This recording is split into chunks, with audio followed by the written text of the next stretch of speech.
Assalamualaikum warahmatullahi wabarakatuh. Halo teman-teman, perkenalkan kami dari kelompok 9. Sebelumnya, di sini kami ingin memperkenalkan diri terlebih dahulu. Yang pertama yaitu saya sendiri atas nama M. Aditya, dan yang kedua baik Rina Agustini, dan yang ketiga Hairani. Pada video ini ditugaskan untuk membuat video pembelajaran terkait laporan hasil observasi di sekolah SMKN 1 Kuripan. Untuk itu, selamat menyaksikan. Adapun KD yang kami ambil yaitu yang pertama KD 1.1, menghargai perbedaan sebagai anugerah Tuhan Yang Maha Esa dalam rangka penghormatan hak asasi manusia. Selanjutnya KD 2.1, bersikap responsif dan proaktif terhadap pelanggaran hak dan pengingkaran kewajiban warga negara dalam kehidupan berbangsa dan bernegara. Selanjutnya KD 3.1, menganalisis nilai-nilai Pancasila terkait dengan kasus-kasus pelanggaran hak dan pengingkaran kewajiban warga negara dalam kehidupan berbangsa dan bernegara.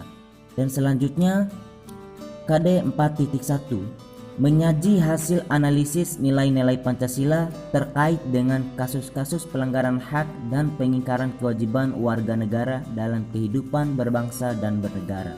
Oke teman-teman, langsung saja kita masuk pada pembahasannya. Yang pertama, aspek ontologi.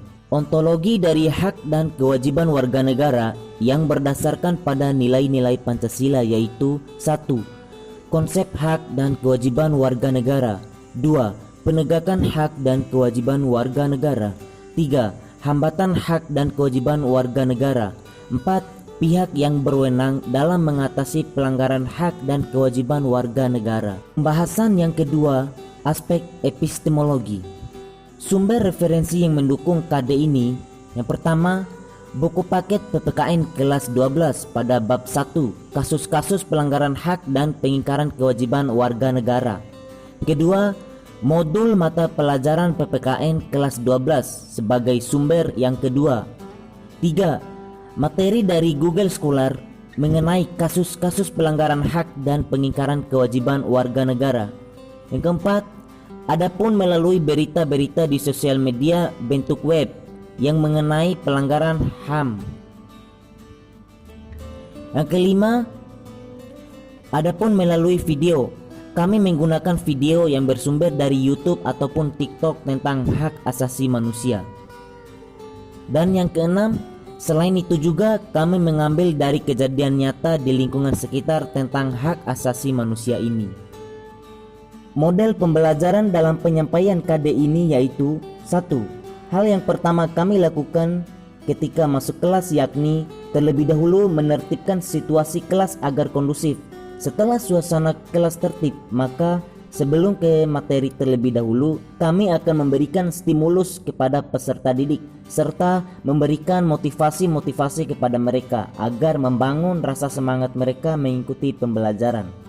2. Metode ceramah.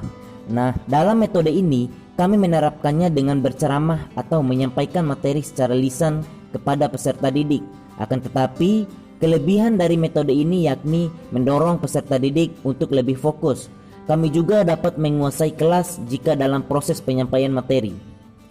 Jadi, di sini kami akan menjelaskan materi tentang nilai-nilai Pancasila terkait dengan kasus-kasus pelanggaran hak dan kewajiban warga negara dalam kehidupan berbangsa dan bernegara. 3. Menggunakan metode problem based learning juga digunakan dengan cara diskusi kelompok. Jadi, metode ini kami akan membagi siswa menjadi beberapa kelompok untuk menyelesaikan tugasnya secara berkelompok. Di sini kami akan menugaskan kepada mereka untuk mengamati permasalahan terkait pelanggaran hak asasi manusia baik di Indonesia maupun di dunia. Setelah mereka menyelesaikan tugasnya, di sini kami akan menyuruh mereka mempresentasikan hasil diskusi kelompok mereka.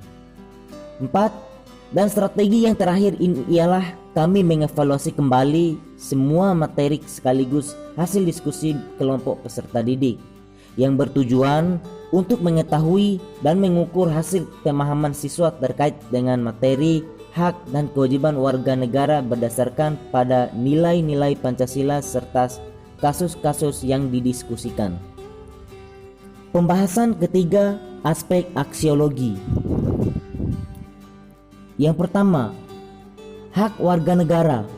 Manfaat mempelajari dari hak ini yaitu agar peserta didik mampu menggunakan haknya secara bertanggung jawab dan bisa menghargai hak orang lain dengan memahami dan menerapkan hak secara maksimal, jadi tidak akan mengalami kerugian. Kedua, kewajiban warga negara. Manfaat mempelajari kewajiban ini yaitu agar mengetahui segala kewajibannya sebagai warga negara, kemudian melaksanakannya dengan bertanggung jawab. Misalnya, dalam membayar pajak, jika seseorang memahami dan mempelajari kewajiban sebagai warga negara, maka ia akan melaksanakan segala kewajibannya. Jadi, mempelajari kewajiban ini sangat bermanfaat bagi masyarakat juga. Yang ketiga, hak asasi manusia. Kita juga perlu memahami berbagai prinsip mengenai hak asasi manusia, antara lain hak asasi manusia yang bersifat universal dan tidak terbagi. Oleh karena itu, manfaat kita mempelajari hak asasi manusia ini yaitu kita bisa saling menghargai sesama dan tidak berlaku sewenang-wenangnya terhadap orang yang tidak memiliki kedudukan. Karena pada hakikatnya semua orang memiliki hak asasi manusia. Jadi, mempelajari hak asasi manusia di masyarakat bermanfaat untuk bisa saling menghargai hak asasi semua orang. Dan yang keempat, nilai-nilai Pancasila. Dengan adanya aksiologi dalam pembelajaran, seseorang akan mengetahui arti dari isi nilai-nilai Pancasila dan menerapkannya jika ada pelanggaran hak dan pengingkaran kewajiban warga negara dalam kehidupan berbangsa dan bernegara yang dilakukan oleh seseorang. Dan dengan adanya aksiologi dalam pembelajaran nilai-nilai Pancasila, seseorang akan lebih tahu arti dari nilai dalam kehidupan berbangsa dan bernegara, sehingga jika seseorang ingin melanggar suatu hak dan kewajiban warga negara, ia akan berpikir kritis dan rasional sebelum melakukan suatu pelanggaran. Sekian video dari kami. Terima kasih. Wassalamualaikum warahmatullahi wabarakatuh.